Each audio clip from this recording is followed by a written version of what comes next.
All right, guys, welcome to another episode of Hanging Out with Hamza. Today I have a very special guest on. His name is Christiaan. He's a close friend of mine that I met through Figs. And in this episode, we will be focusing on Christiaan's diabetic journey and his ability to not only educate us about it, but, give us a better perspective on life with diabetes and how he's able to overcome it. So thanks for listening, and this is Hanging Out with Hamza. Hey y'all, this is Hamza, and I'm super happy we get to hang out for a little bit.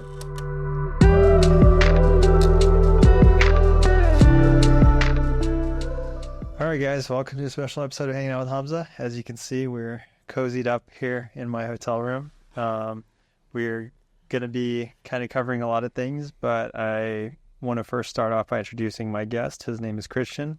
Like I said, we met through Figs, and we just kind of clicked immediately. We had a lot of shared passions over music, movies, pop culture, and he's just a big, giant teddy bear to me. And he's also educated me a lot about diabetes and his life with it, and just given me a lot of, great information about it that I would have never known about if it wasn't for him.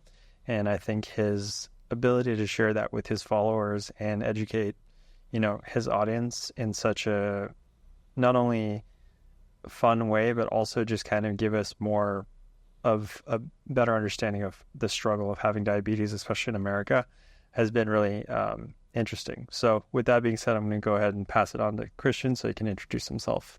Well, first of all, thank you for reaching out and letting me know that you were going to be here. I'm glad we can make this work. Of course. My name is Christiaan. I am a nurse of a little over 9 years, and I have had diabetes for 7, I was 9, something like that. So type 1 diabetic, insulin dependent. Yeah. Try to do my best to educate people, because I realize now that there is a lot of healthcare workers don't understand about it. And it took getting the disease to realize just how awful of a disease process it is and managing it and how much it consumes of you. And so, unfortunately, it took actually living that life to understand. And I think a lot of healthcare workers aren't aware of just what goes on in the background with diabetes. We see a lot of patients with diabetes, and we can tend to write it off as people who are, I hate the word, but non-compliant. But because there's so much more that goes into it than just counting your carbs and taking your insulin. So yeah, I think trying to use my platform to help raise that awareness is kind of, it's where living with the diagnosis has led me. So just for listeners, I wanted to kind of help start off with differentiating type 1 and type 2 diabetes. So if you want to just break down in layman's terms what the difference is between the two. Yeah, so with, there's certainly people who are far better at explaining this than I am, but in a nutshell, type 2, you still make insulin. You just are more resistant to the insulin that you're making. Whether that be genetics, lifestyle, there's a lot of stigma around diabetes, and it's always associated with type 2. People think that type 2 is the one that you do to yourself, which is not necessarily the case. Yeah, lifestyle modification has a lot to do with it, but it's also super highly connected to genetics and your family history. So there's a lot more that goes into it than just like, I did this to myself type thing. And then type 1 is when your autoimmune system just decides to attack your pancreas, specifically the beta cells in the pancreas, which are responsible for creating insulin, and there's like 6 other hormones that it's responsible for that we lose out on, like amylin, which lets you know when you're full, a lot of that stuff. So you just don't make that anymore. And I have what would be considered type 1.5, so latent autoimmune diabetes of adulthood. So I was 26 going into my 27th year of life when I was diagnosed. And when you were diagnosed, do you feel like obviously your lifestyle changed quite significantly, but do you feel like it changed for the better or for the worse in terms of just health? It's a great question. So I've been a big guy my entire life. I was like 335 pounds in high school. before nursing school, I dropped a ton of weight. I dropped 110 pounds. You would look at me and say that I was healthier at that point. But I don't necessarily think I was, because I remember you spoke about this. My wife would say that I had an eating disorder. I would call it like a borderline eating disorder, but you just took it to the next level. Yeah, which I think is the case with a lot of people with fitness. Yeah. Because of body dysmorphia, you tend to get to kind of a weird place. So for me, it was being very calorie restrictive to a point of detriment. And then also, I was doing insanity like 2 times a day. I was doing a lot of unsustainable practices to try to get to a point where I thought I'd be happy. And I never, I had a little V-cut and 6-pack abs at the time, and I still never saw that in the mirror and thought that that was good enough. And so then nursing school happened, and I kind of put weight back on.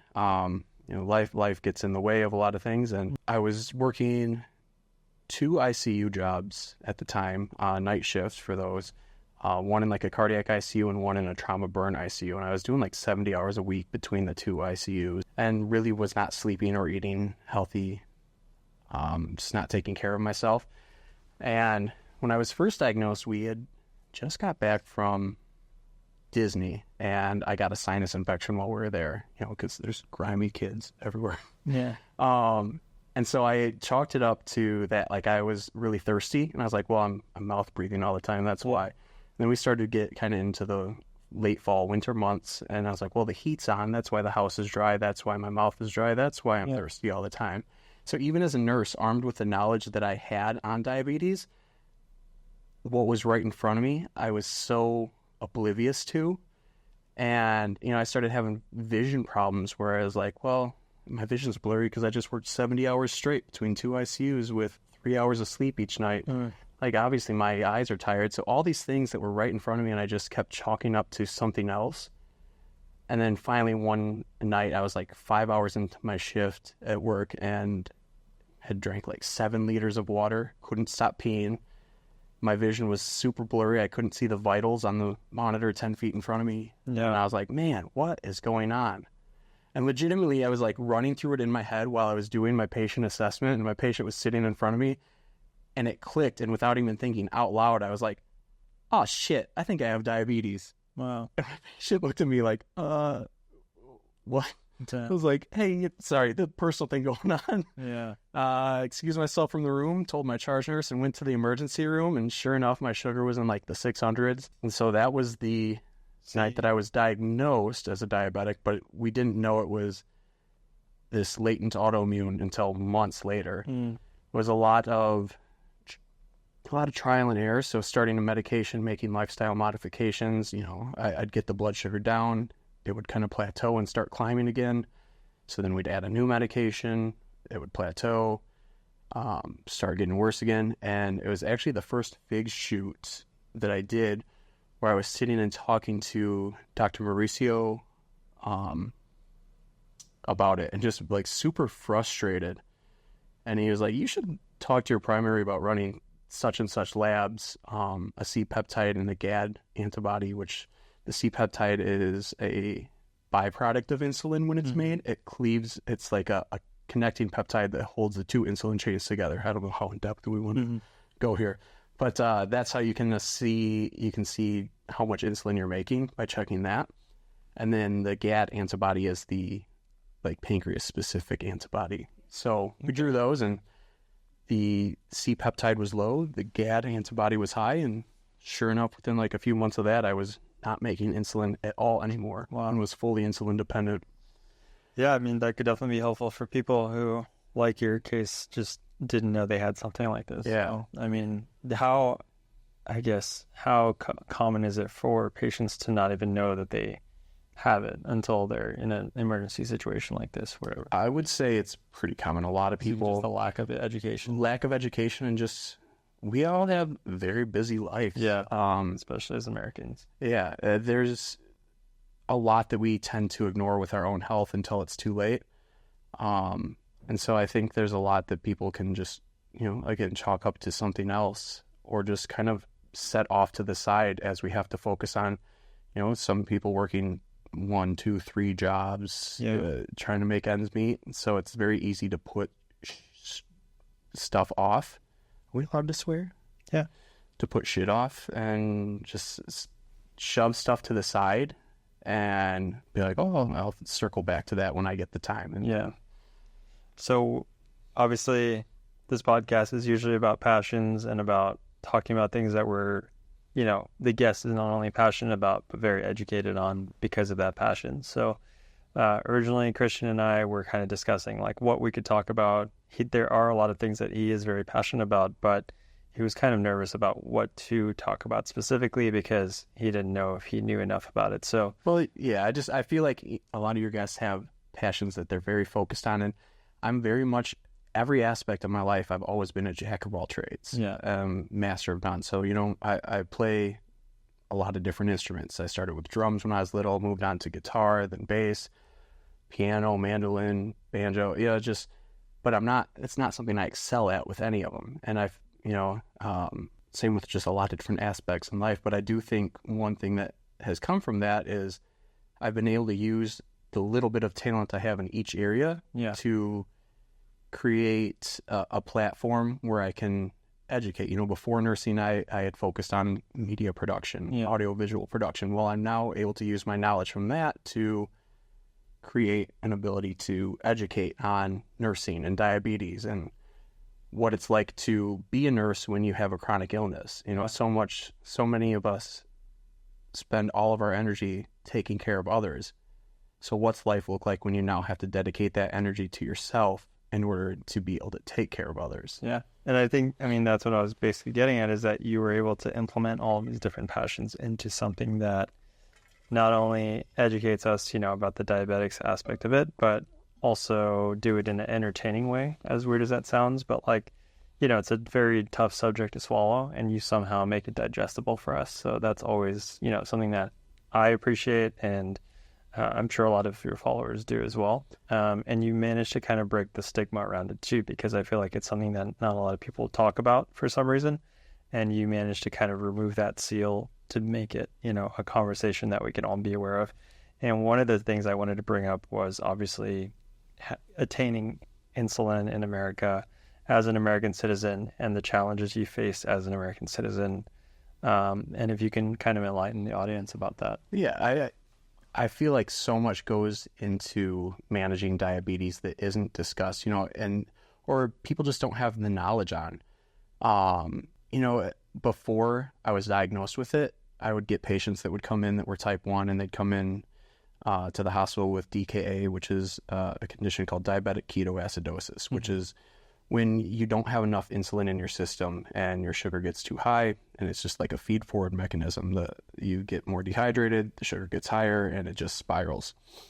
We'd get these patients under control, and I'd get them to the point where we would discharge them, and I'd be like, all right, now, just remember, when you get out of here, watch what you eat, take your insulin, exercise, blah, blah, blah. And I'm sure every single one of them thought, okay, asshole, it's not that simple. And now that I live that life, I realize it's not that simple. Insulin aside, there's so many things. You could do the same thing 2 days in a row and have completely different results based on the amount of sleep you got, the temperature outside, if your stress level, if you're a female, your hormones, if you are about to menstruate, the difference in hormones, how that messes with your blood sugar. There's just so many aspects. And then you consider just the cost of managing the condition and how for some people insulin is unattainable. There's a lot that goes into it. And then, you start to talk about that and the cost of insulin, and there's inevitably someone who's like, well, Walmart sells cheap insulin. It's like, yeah, insulin's not a one size fits all thing. There's different variations of it that a lot of people have to go through some trial and error with different brands, different styles, whether they are on a pump or have to use long acting and short acting. There's a lot of different things that go into it. It's great that there's a cheap alternative. We could discuss what cheap is compared to the cost of manufacturing it versus what they try to sell it for. There's a lot that goes into it, that it's not a one size fits all diagnosis.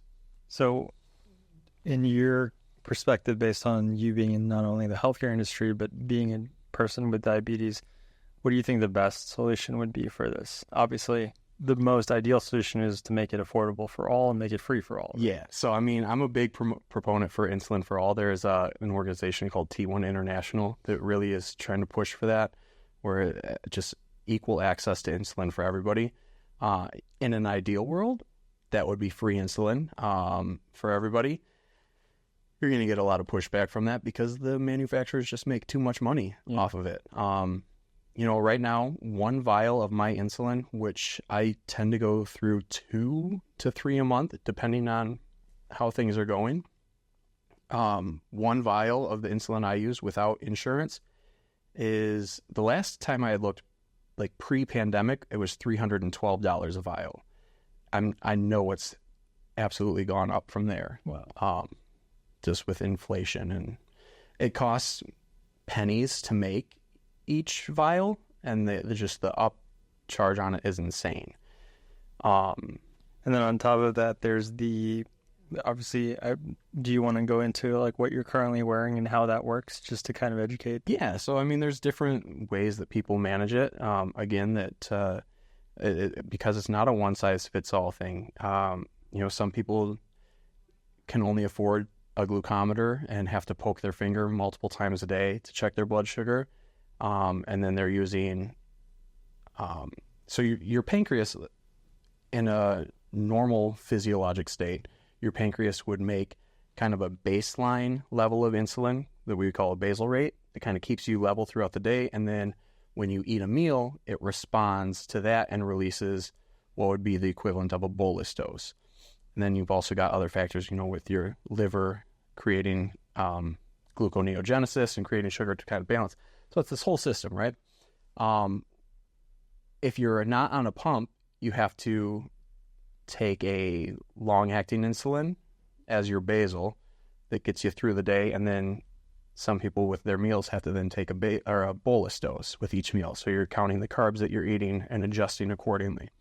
And then on the pump, you just have you use just one type of insulin, and that slowly administers some as a basal rate throughout the day, and then you program your bolus with each meal, or a correction if your blood sugar is running high from there. Okay. Yeah, I mean, in the short of it. Yeah, it's incredible how you basically have to calculate your meals throughout the day and keep track of that. Again, just to try to help break the stigma and help bring an understanding to just how much of a mental burden it is. Depending on where I'm at, so I'm in grad school. So if have a day where I'm sitting and just studying all day, my basal rate and my bolus rate are going to be higher because I'm not as active.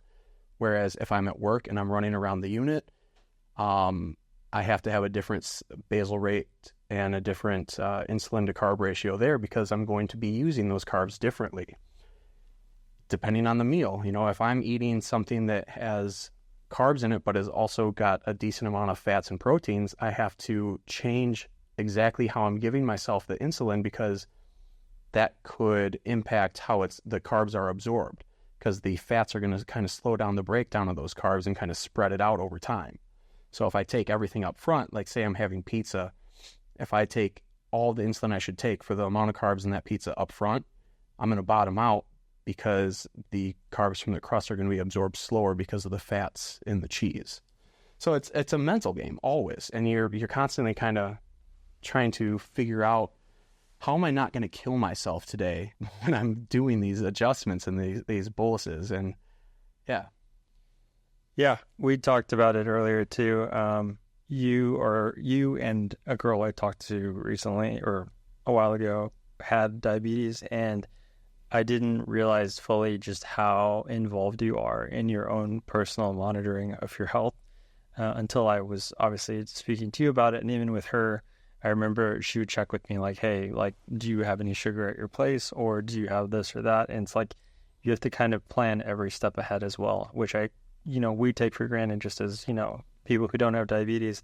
I don't even have to worry about, like, if I'm going to go to a hotel room or if I'm going to go visit someone, like, I don't have to pre-plan ahead if there's going to be anything available. So I think that's another thing. You remove that stigma of, hopefully people not feeling embarrassed to ask that stuff or check in with people like that, because it is an important thing to check. And I think there are probably people out there who are embarrassed to bring this stuff up and just carry all the sugar with them and whatnot. But And that's the other thing is the stigma associated with it. Anytime, because as a type 1, I do have to have sweets with me to be able to correct low blood sugars, because otherwise that is a life-threatening situation. yeah, Then you always get people like, well, are you allowed to eat that?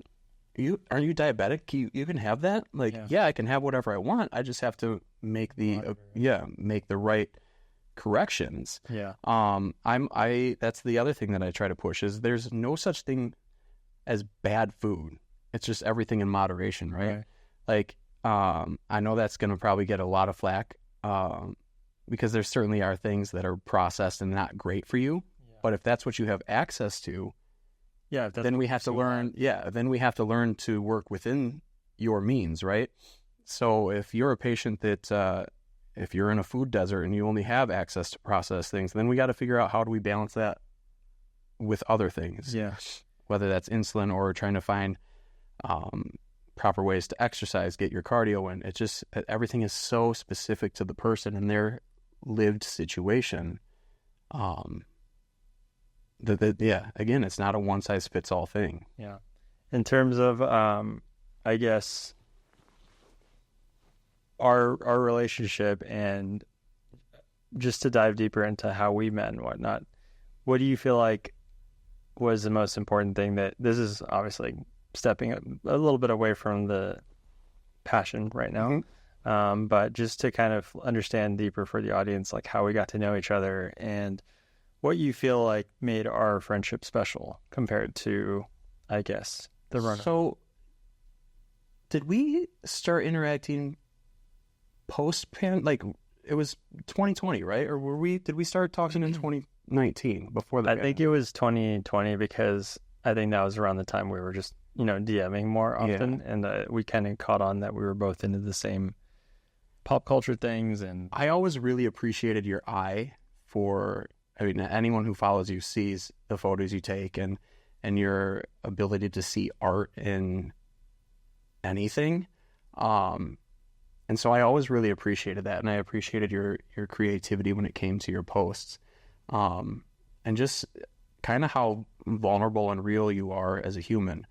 And so that's, I feel like that's kind of how we connected. And especially in the world of influencers, I hate to use that term because I don't feel like an influencer, even though we have platforms. Like, it's just not something I necessarily align with, because I feel like it's such a fake world. Everything's so manufactured. And so just seeing someone talk about their real mental health struggles or their real passions for different music or art, it was just refreshing, because that's something I've always tried to achieve for myself. So appreciate it, man. That's honestly why I, to be fully transparent, I remember you were one of the first few people through Figs that I was like following, and I always was like, damn, this guy's hilarious. And I just like, again, in the world of that influencer stuff, I did think that, you had a lot of followers and whatnot, but you were genuinely sharing stuff that was truly you. Like, I felt like the person I met eventually and the person I was following were aligned. And that's always my biggest fear, especially going to these like events where, you meet all these influencers. There's this big fear of like, is the person that I kind of like built in my head aligned with this person that I'm about to meet? And unfortunately, a majority of the time, I got to say, it's not exactly what I was hoping for. And it is always a little bit disappointing. But for those moments when it does align, it's just like such a great feeling. And then on top of that, having our friendship align with each other, because sometimes that doesn't happen either. Yeah. But we were able to instantly connect and maintain a good connection. And we spoke about this earlier. I think my biggest lesson this year has been to give less of myself away and to protect a lot of myself. I think a big part of me is I really love friendships and relationships, and I really love being involved in them. And I think sometimes we grow in this world and realize that you can sometimes be in an imperfect balance of a relationship where you might be giving too much of yourself and not getting the same in return. And I've had to slowly cut off a lot of those relationships for my betterment, not because I had anything against them or because there's anything personal, but more just to protect my energy and just like, save that energy for people that also share it, and it's not that it's a transactional thing, but it's more just an equilibrium. Just like you talked about with the diabetes stuff. I feel like there's this constant equilibrium that you have to like monitor and keep track of. And so I mentioned with our friendship, it's never felt like that. And I've always appreciated that. So, well, and it's nice that you understand that because like we were talking about, I feel like I haven't been able to be present as a friend for a lot of people just between being in grad school, being a dad, working full time. Like we were talking about these next 3 months, I'm going to be basically on a schedule where I'm working 7 days a week between clinical and my actual job, the one that pays. And it's just going to be, I'm dreading it because I'm just not going to have the time to dedicate. I'm worried about even what I will be able to dedicate towards my own family, to my wife and my daughter. And it's hard. Yeah, I mean, that's the other thing, listeners, if you aren't aware or haven't followed Christian yet, not only is he like, a nurse in grad school that is educating the public through his platform about diabetes and mental health and everything, but he also has a daughter named Junie who's super cute and a wife. And so I can only imagine how hard it is to juggle all that stuff. But yeah, as a friend, you don't have to worry about that. That's one of the things I also understand with a lot of my friendships is there's a balance between understanding when a person can't be there for you for personal reasons versus selfish reasons, right? And in this case, while it can be considered selfish, it's a good kind of selfish. Like, I think you have to save that energy for you and your family, and I've never taken that personally. So just to make sure you understand that, hopefully your other friends, your good friends will really always understand that. So I think it's just part of growing up is realizing where you need to direct your time and your energy. Especially, I mean, I know not everyone wants to have kids, but having a kid really helped me figure that out. Also helps you realize all the things that you need to work on yourself. Yeah. So that you don't project those things onto your child. Yeah. Every single day is a learning experiment. I don't want to say that I was raised poorly because I wasn't. My parents are awesome. But there's things that they did when I was a kid that I find myself, if like Juniper's acting up or something, that my first thought is to respond in the way my parents would have. And I have to take a moment to take a breath and take a step back and try to respond in a way that will be more conducive to Juniper being able to, I don't know, grow up in a healthier mindset. And, I've and not even just the parenting thing, just, the body image thing. I've always struggled with how I look. If I made the fat joke about myself first, then it took away the burn of someone else being able to make it. It took away the power from people. So I always was the self-deprecating humor, take my skinny friend's jacket, put that on, fat guy in a little coat, all those like the stupid little jokes that I would make about myself as a way to mask how I truly felt and kind of take the power back. And that creeps into your daily life. When you look in the mirror, you find yourself making comments. And so I've really had to try to hone in on that because that's something that I never want my daughter to feel about herself. So it starts with me learning how to control what I say and control what I feel and your verbiage. My verbiage and not vocalizing my insecurities because I never want her to hear that and think that it's okay to talk about herself that way. Yeah. I actually had the same conversation with a friend recently, and he kept saying self-deprecating stuff, and it's gotten to the point where I didn't really, I knew it was coming from the same place as you, where it's, when people make a joke so many times, it starts to become a reality. Mm-hmm. So it was one of those things where I straight up just called them out, and I was like, listen, if you keep saying that, I'm going to call you out on it and nip it in the bud because it's not healthy and it's not like a good approach to have about yourself. Like, you should speak about yourself in a much more positive tone. Yeah. And I guess this goes for like anybody. If you have a friend who's constantly putting themselves down for the sake of everyone else to feel better or more comfortable, just cut them off if you can. And not in a bad way, but just kind of like let them know that you don't agree with that perspective. Yeah, cut them off in the way of stop talking about yourself that way. Not cut them off like exactly. Get out of my life. Yeah, just make sure they're aware that they don't have to say stuff like that to make you feel comfortable. And if anything, it's probably not making most of your friends feel comfortable. And so, yeah, I'm glad that you're doing it with your daughter, because it's definitely something from a young age that they can pick up on. And it's something that I thought I had been better about until the Instagram platform started to grow and I became more involved in these spaces with other influencers, content creators, and, you know, attending events where most likely I'm going to be the biggest person there.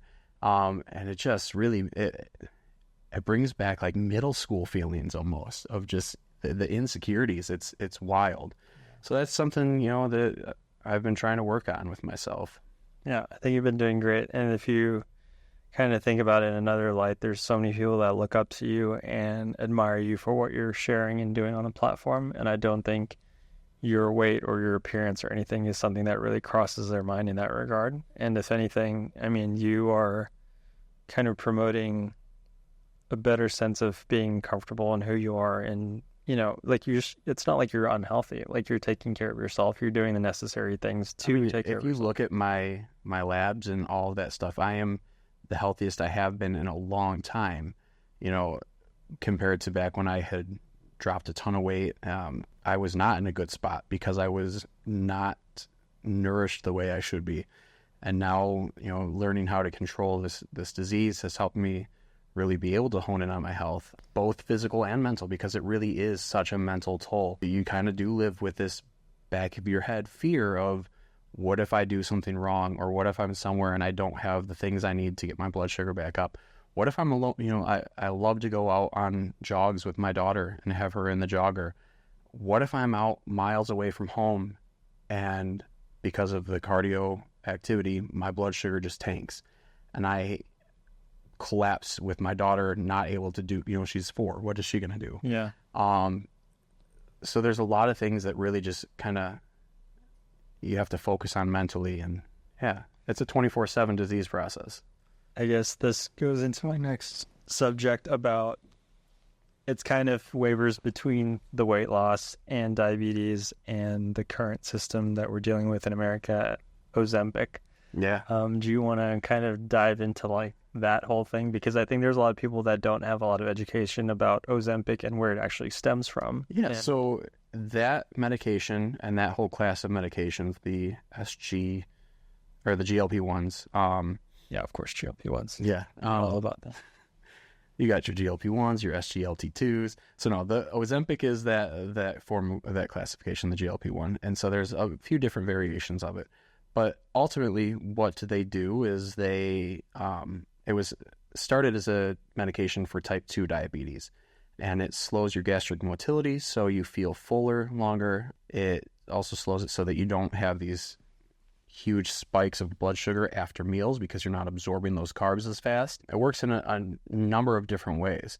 So that's how it is beneficial for weight loss. As a type 1 diabetic, you can't qualify for it. Like insurance won't cover it. I was able to get it for a year, just for weight, under the guise of weight loss, but it was more beneficial to me as a type 1 diabetic because, we don't make certain hormones like amylin, which helps you feel full. It gives you the sensation that you're full to stop eating. And so it can kind of help with that. It slows that gastric motility so you don't have the huge spikes of blood sugar.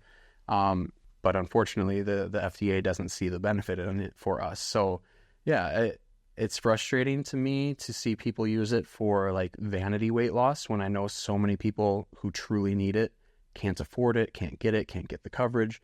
But I mean, I feel like that's the way with a lot of things in this country is we live in a pay to play system. And so how do people without diabetes have access to it while diabetes type 1 people don't? So there are, med spas that compound their own. They get basically a bulk version of it and then kind of dilute it or, compound it in their own fashion. Or there's people who can get it through different weight loss programs or something, but they're paying a good amount of money for it. So there's cocktails out there that just mix it, and then basically they're getting it from like a third party resource. It can be, yeah. Or, the different weight loss med spas, anything like that. Generally you can get it for weight loss, prescribed for weight loss, and get it covered by insurance if you are someone who is struggling with weight loss in traditional forms. I'm talking more of the people who want, you look at the celebrities that get it, the people who have money who can just scoop it up and get it. Are there currently any health complications that you see or could foresee happening with people that are on it right now that don't need it? I don't know about, every medication has its own side effects and adverse effects and risks. I personally, as someone who's been on it and understand, like it really messes with your stomach. You get nauseous very easily, throw up very easily. I couldn't understand why anyone would want to take it just to shed a few pounds, because it's not a great feeling. But it's for those who do need it, who need it for their blood sugar, it's a wonderful medication. Yeah. So since we're going to go ahead and wrap up, I just wanted to kind of, give our listeners just like one last kind of tidbit about the stigma behind diabetes and how you feel like they can educate themselves more about the subject. And, if there's anything that you feel is misunderstood about the world of diabetes and what can be kind of corrected in that manner. Yeah. I think the biggest thing that I have is there's a very big lack of education surrounding what diabetes truly is and what living with it is like. It is not a quote unquote fat person disease. It is not something that you necessarily do to yourself. There's just so many things that go into it. And there's a lot of good resources that, you can listen to and follow, like Dr. Mike Natter, who's also a FIGS ambassador. He's a physician with type 1 diabetes. He has great talks on it, also incorporates art into it and really makes things easily digestible and easy to understand, because it is such a complex disease process. But just, there's so much stigma that goes around it, and just trying to do what we can to break that. Because diabetes, there's no look of what diabetes is. Like a person who's diabetic doesn't look a certain way. It impacts a whole range of people. And so just trying to break the stigma around that and helping people understand, especially helping healthcare workers understand just the level of mental health burden that goes into it. When you're making hundreds of decisions a day regarding managing your blood sugar, why you might have that patient come in DKA where they say like, I just stopped taking my insulin for a while. Because I've gotten to that point where you just are so burnt out on making decisions where you're just like, I just want to fucking live like a normal person. I want to eat something without thinking, how is this going to impact me? I want to go do this without thinking, what am I going to have to bring with? I want to live a spontaneous life instead of having this constant planning going on. And so I am much more understanding now when I get people who come in with diabetes related conditions, when they're just like, I got tired of it. But also even beyond that, the excessive, we had kind of started to talk about it with like the cost of insulin and just the accessibility to things, beyond the cost. Maybe you can afford it because of, whatever health insurance you plan, but maybe you don't have consistent housing and you're not able to keep your insulin refrigerated. Maybe you don't have access to the adequate food or, all these different things that you need to be able to keep the disease in check. So it's, I don't know, if I could just bring awareness to all that and help provide a fuller picture to people, I'm hoping that's doing something to reduce the stigma around it. Well, thanks for sharing all that, man. Yeah. It definitely, it gave me a greater sense of empathy for not only the struggles that you guys deal with, but also just like allows me to better understand how to approach a person with diabetes, not only as a healthcare provider, but as a friend and a family member or whatnot. So I genuinely appreciate it. Yeah. Keep sharing what you're sharing. And for anyone listening, I will go ahead and leave Christian's information on the bio. And if you guys want to go ahead and follow him, Christian, do you want to share all your socials for them? Yeah, it's RedbeardRN across all platforms. OnlyFans? Not yet, but if insulin keeps getting more expensive, it might be. Well, it's called diabetes or diabetes. Yeah. Well, anyways, thanks for listening to Hanging Out with Hamza, guys. Again, if you guys need any more information on this stuff, feel free to follow his socials. Yeah. He's really great at not only sharing this stuff, but making it, fun in a way to understand. I haven't been putting out as much content as I'd like to, just because of school and life. Being a daddy and stuff. Being a dad. Did you say it, being a daddy? Yeah. Sure. And being a dad, I guess. Being both. Yeah. So yeah, once school is done, I graduate in December. I will hopefully have the time again to start making more educational content. Yeah. Cool. Well, again, thanks for listening, guys. And this is Hanging Out with Hamza. Take care. Buddy. Bye.